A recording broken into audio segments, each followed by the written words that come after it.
तो क्या तुम्हारी माँ ने किसी का कत्ल किया था जब तुम पैदा हुए? ये कौन सा सवाल है यार? कोई तांत्रिक बोल देगा कि तुम किसी का रेप करो और उसका जान मार दो, तुम्हारे खाने में अच्छा पैदा हो जाएगा। अरे तुम तो बर्बाद हो जाओगे, तुमको खुद नहीं तो कुदरत तुमको बर्बाद कर देगा।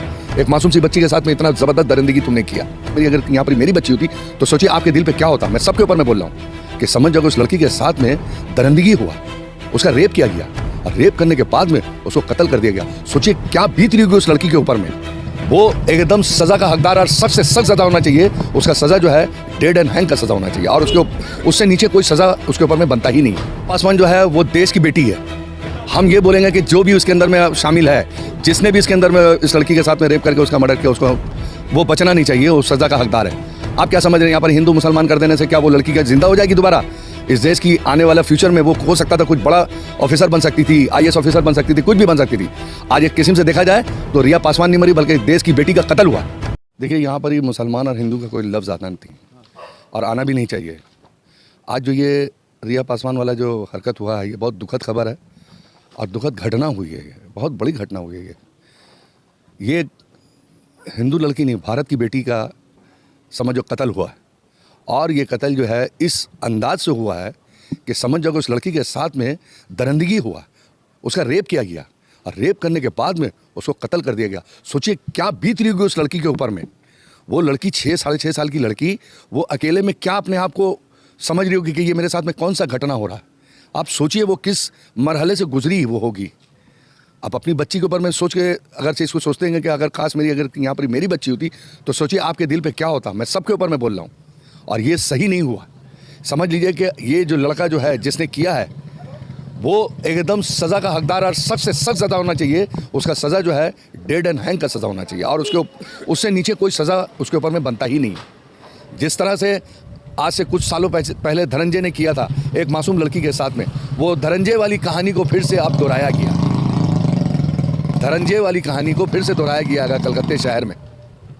तो हम कहेंगे कि यहाँ पर ही कहीं एक ज़रा सा जुम्बिश नहीं आना चाहिए कि इसको कहीं माफ़ी या कोई हल्की फुल्की सज़ा दे के इसको छोड़ दिया जाए। नहीं, इसकी सज़ा जो है सज़ाए मौत है इस लड़के की।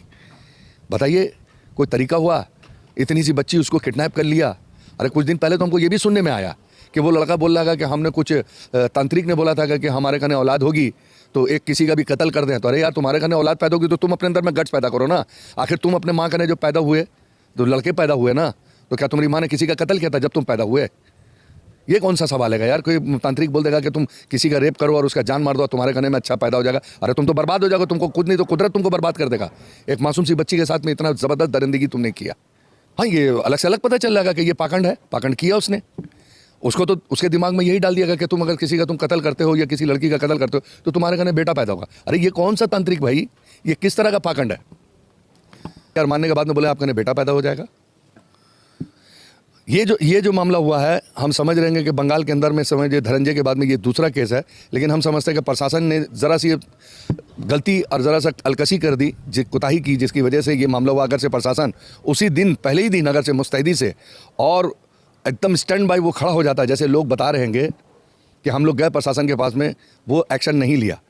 लोकल वहाँ की पब्लिक जैसे सोशल मीडिया में देख रहे हैं सब यही बात बोले कि हम लोग गए हैं तिलजला थाने में, जाके बोला हम लोगों ने, मगर वो एक्शन पे नहीं आई। काश अगर उस दिन पहले ही दिन एक्शन में आ जाती तो ये बच्ची का हाल नहीं होता। नहीं, ये तो समझिए कानून के साथ में अगर से ये हुआ तो ये तो गलत हैगा, क्योंकि कानून का काम हैगा सर्चिंग करना, देखना, भालना, उसको समझ के उसके बाद में एक्शन लेना। मगर यहाँ कानून ने ज़रा सा अलकसी की। ये हम मानेंगे कि कानून ने गलत किया, प्रशासन ने गलत किया कि वो संग शिकायत के ऊपर में उनको उड़ जाना चाहिए था। उनकी एक अलकसी की वजह से एक बच्ची की जान गई। मगर जो कल जो हुआ हैगा, गाड़ी का जलाना, पुलिस की गाड़ी का जलाना, पुलिस के साथ में लड़ना झगड़ना, ये हम समझते हैं कि ये कानून के ख़िलाफ़ है और इसको नहीं करना बेहतर हैगा। कानून से आप मदद लीजिए, कानून उसको एक्शन लेगी।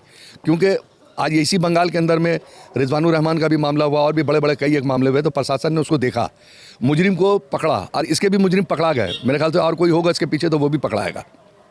हाँ, ये जो अगर देखिए मामले के अंदर में अगर से कोई राजनेता आता है, अगर उसको दिली हमदर्दी है तो उसको प्रेस कॉन्फ्रेंस करने की ज़रूरत नहीं है। प्रशासन को स्टिक करना ज़रूरी है। प्रशासन के ऊपर में ज़्यादा ब्लेम लगना चाहिए कि प्रशासन की ज़रा सी गलती की वजह से ये हादसा हुआ। और अगर से पैसा कोई दे रहा है तो मैं समझता हूँ कि यहाँ की हुकूमत भी उससे पीछे नहीं है, वो भी उसकी मदद करेगी। उनके दिल में भी इस बात का एहसास है कि ये जो हुआ है ये गलत हुआ है और जो सज़ा जिसने ये कांड किया है वो सज़ा का हकदार है। और मतलब हम समझते हैं only for dead and hang का उसको सज़ा मिलना चाहिए, दूसरा कोई सज़ा का हकदार नहीं है वो। दिलीप घोष जो है ना, वो हम समझते हैं कि वो एक बेवकूफ़ इंसान है। वो हर वक्त कहीं ना कहीं उल्टी सीधी बात करता है। ये तो इस किस्म का इंसान है कि किसी का घर जलेगा तो ये आग तापेगा, बल्कि उसको पानी डाल के बुझाएगा नहीं। ममता बनर्जी का इसमें क्या है, जो क्या लड़के को सिखा के भेजा था, जो लड़के ने कांड किया है। हाँ, उसने अगर गलती किया तो ममता बनर्जी उसके ऊपर में एक्शन ज़रूर ले रही है। अगर एक्शन नहीं होती तो इतनी जल्दी वो अरेस्ट कैसे होता, कितनी जल्दी अरेस्ट कैसे होता है? अरेस्ट होने का मतलब है कि एक्शन हुआ है, हुकूमत ने एक्शन लिया उसके ऊपर में। देखिए, 4 थाना का पुलिस है, ये एक किस्म से देखिए सियासत हो रहा है। जानबूझ के इसको मतलब यहाँ के बंगाल के फ़िज़ा को ख़राब करने की कोशिश की जा रही है। रमज़ान का टाइम है, लोग जो हैंगे अपने इबादत में लगे हुए हैं, और ये एक बाहर से आके और जो मतलब राजनेता लोग जो आ रहे हैं, ये एक किस्म से सियासत करना, यहाँ की शांति को भंग करने की कोशिश की जा रही है।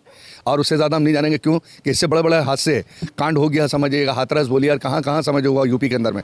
उसके अंदर में तो आप लोगों ने एक्शन नहीं लिया, मगर यहाँ तो देखिए अगर उस लड़के ने कांड किया तो कांड के ऊपर में उसका एक्शन हुआ, आज अरेस्ट भी हो गया। तो आप लोग पासवान जो है वो देश की बेटी है। हम ये बोलेंगे कि जो भी उसके अंदर में शामिल है, जिसने भी इसके अंदर में इस लड़की के साथ में रेप करके उसका मर्डर किया, उसको वो बचना नहीं चाहिए, वो सज़ा का हकदार है। आप क्या समझ रहे हैं, यहाँ पर हिंदू मुसलमान कर देने से क्या वो लड़की का जिंदा हो जाएगी दोबारा? इस देश की आने वाला फ्यूचर में वो हो सकता था कुछ बड़ा ऑफिसर बन सकती थी, IAS ऑफिसर बन सकती थी, कुछ भी बन सकती थी।